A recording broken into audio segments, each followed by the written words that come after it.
In this video, I'll explain routines, your home on autopilot. Why do the same tasks every day when your home can do them for you?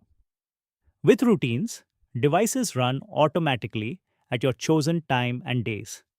Lights, fans, curtains, geyser, all working without manual effort. Your home prepares itself in the morning, shuts down at night, and follows your schedule perfectly. No reminders, no missed actions. Everything happens on time, every time. Now I'll show you how to create a routine.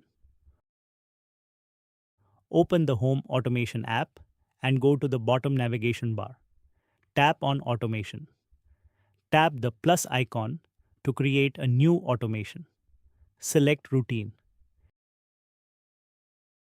Give your routine a name like Good Night.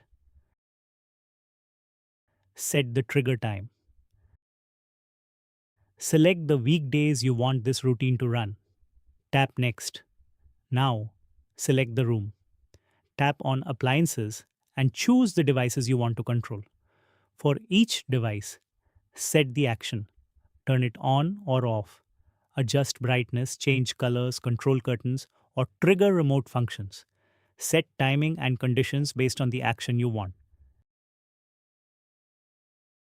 Tap OK. Finally, tap Create. That's it. Your routine is created and will run automatically as scheduled. Set it once, your home runs itself. Thank you.